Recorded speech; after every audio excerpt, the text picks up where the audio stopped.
Radotto. Je suis à la fois chef d'entreprise, je suis une femme, je suis mère et je suis aussi une citoyenne. Je vais revenir sur ces 3 points, ces 4 points exactement, un peu plus tard. Il faut savoir que je me suis posé des questions et je m'étonne véritablement moi-même. J'ai l'impression en fait d'être tombée dans une potion magique quand j'étais petite. Et qu'est-ce qui se passe? C'est quand je me regarde dans la glace, j'ai l'impression d'être Obélisque. Mais Obélisque du bonheur. Pourquoi? Parce que je fais instinctivement ce qu'il faut faire pour être heureuse la plupart du temps. Donc face à ça, plus j'étudie et plus j'expérimente, plus que je m'aperçois qu'il y a 2 choses essentielles. Il faut agir et non pas subir. Qu'est-ce qui se passe? Dans le monde actuel, le monde est en plein changement. Nous sommes véritablement à une période de transition. Qu'est-ce qu'on voit? La crise nous frappe à nos frontières, juste à côté de nous. Qu'est-ce qu'il y a? Il y a des guerres, mais juste à côté. Quand on regarde et qu'on ouvre nos portes, il y a la barbarie à côté de nous. On n'a qu'à écouter voir la télévision, écouter la radio, on dit c'est pas possible. Et face à ça, qu'est-ce qu'il faut faire? Alors on peut être, comme beaucoup, pessimiste, négatif, en disant c'était quand même beaucoup mieux avant. Non mais ça c'est le pessimisme. Et on s'aperçoit quoi? Il y a un grand philosophe qui s'appelle Alain qui disait le pessimisme est d'humeur, l'optimisme de volonté. C'est tellement facile de critiquer son voisin, de critiquer le gouvernement, de critiquer mon ami, de critiquer tous les gens qui m'entourent. Il faut dire aux gens d'être optimistes et d'être positif, c'est dur. Effectivement, c'est dur. Mais ça vaut le coup d'être positif. Ça vaut le coup d'essayer de se poser les véritables questions, en fait. Alors, les vraies questions, c'est quoi? Il y a Gandhi qui disait « Il faut être le changement qu'on veut voir dans le monde ». Ça, c'est une grande question. Donc, je me suis posé la question et je me dis, peut-être, il y a 2 questions qui sont primordiales. Les 2 questions pour moi qu'il faut se poser, c'est-à-dire, pourquoi suis-je fait? Ou pourquoi suis-je faite? Et en même temps, qu'est-ce qui est bon pour moi? Monsieur, par exemple, est-ce que vous avez déjà réfléchi à pourquoi vous étiez fait et qu'est-ce qui était bon pour vous? Toujours. Toujours? Bon, bah alors c'est parfait. À partir de là, on va pouvoir se poser la question par rapport à la synergie, par rapport à notre sujet, qui est la synergie humaine. Voilà. Alors, la synergie humaine, je la vois par rapport à 3 points. Je la vois par rapport à moi, et ce que je vais vous proposer aujourd'hui, c'est d'être des égoïstes altruistes. Donc ça, effectivement, c'est un oxymore, mais on va y revenir. De voir par rapport à eux ce que sont les autres, et on va essayer de voir que c'est intéressant de se nourrir de la diversité. Et 3, c'est nous, c'est moi avec les autres dans le monde. Alors moi, on va essayer de voir comment être en fait un égoïste altruiste. Alors, notre vie tourne autour de 4 sphères. La sphère familiale, la sphère professionnelle, la sphère personnelle et la sphère sociale.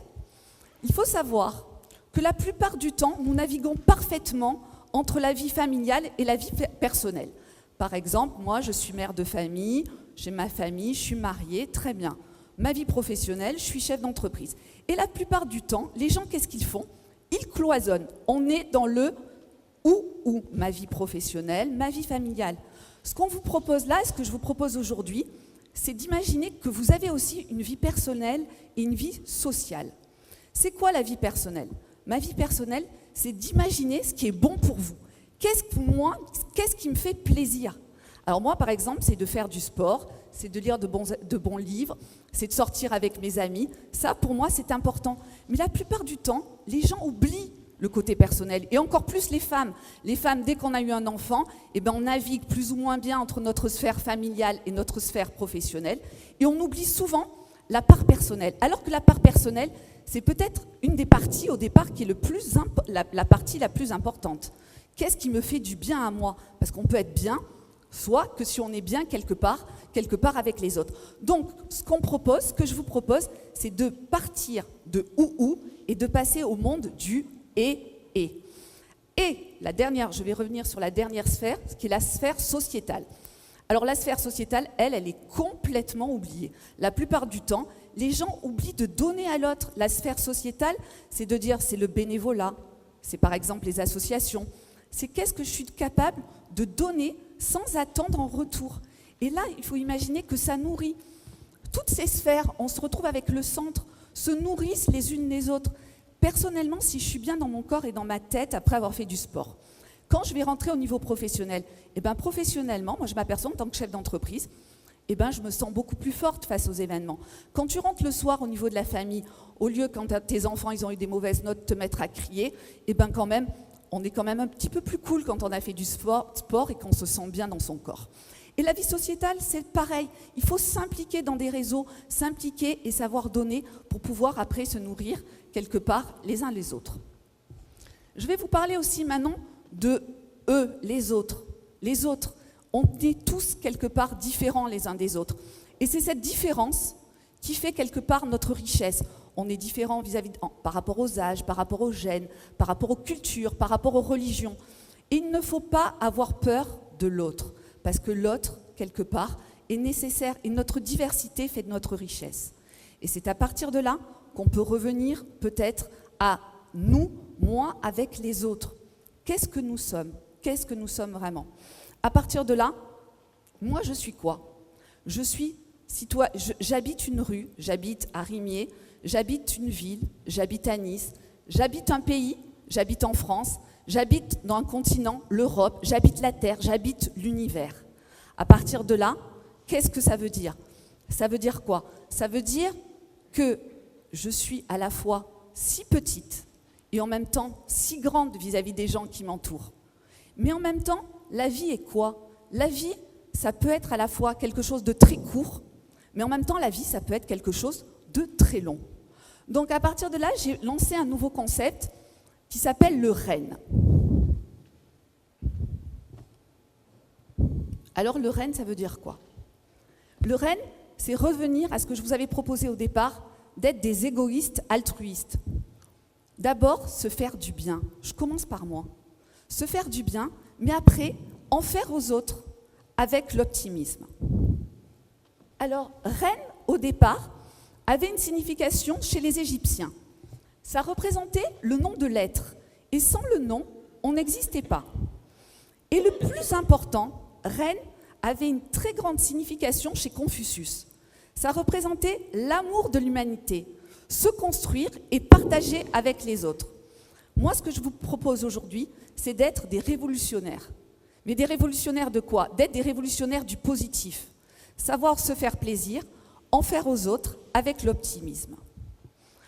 Je vais vous montrer maintenant des exemples de REN qui peuvent se concrétiser. Là, dans un premier temps, je les ai concrétisés par des tableaux, qui sont des images et des phrases, pour vous montrer des REN. Alors là, je vais vous demander d'imaginer un chef d'entreprise, un grave accident, un handicap. Et quelque part, il repart. Son rêve à lui, c'est maintenant une boîte des plus importantes en France. Il fait du transport d'handicapés. Et son rêve à lui, c'est quoi? C'est la liberté pour tous de se déplacer.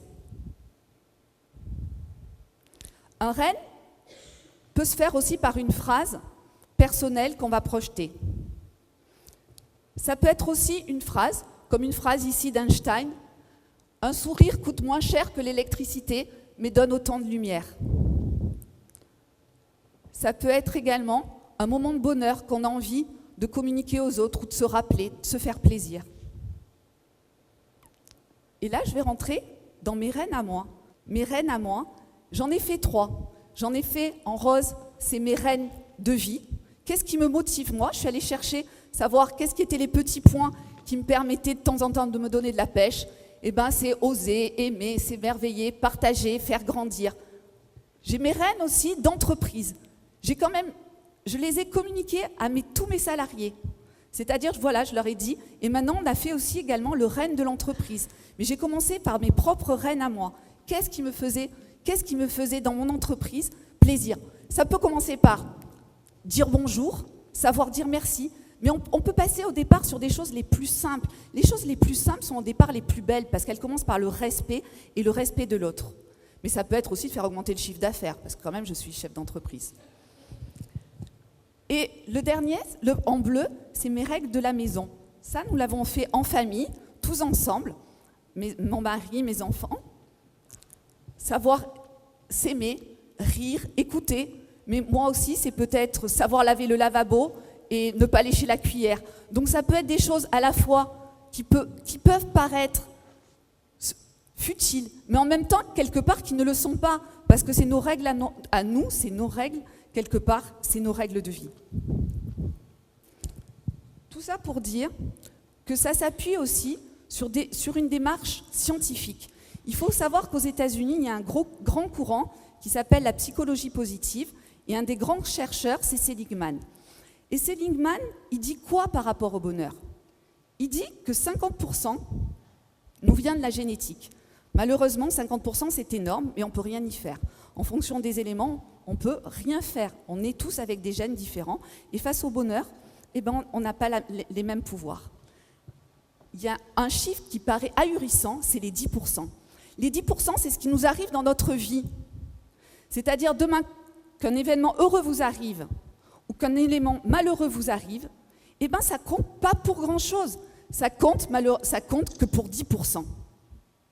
Alors qu'on croit que les événements, malheur, il m'est arrivé ça, malheur, ça compte rien. Ça compte que pour 10%. Ce qui nous reste, c'est notre libre arbitre, c'est les 40%, c'est comment nous allons agir face aux événements. Et c'est pour ça que le REN, ce que je vous propose aujourd'hui, c'est de réfléchir à ce qui est bon pour nous et que nous devenions des acteurs, que nous puissions agir. Parce que le plus important, c'est qu'il faut agir pour être heureux. La science prouve de plus que les gens heureux vont vivre plus longtemps, vont avoir des vies conjugales plus harmonieuses, vont plus vite se remettre des maladies, ont moins besoin de médicaments, etc., etc. Donc, qu'est-ce qu'il faut? Il faut agir pour être heureux. Donc, ce matin, ce que je vous propose, c'est d'être reine. Merci.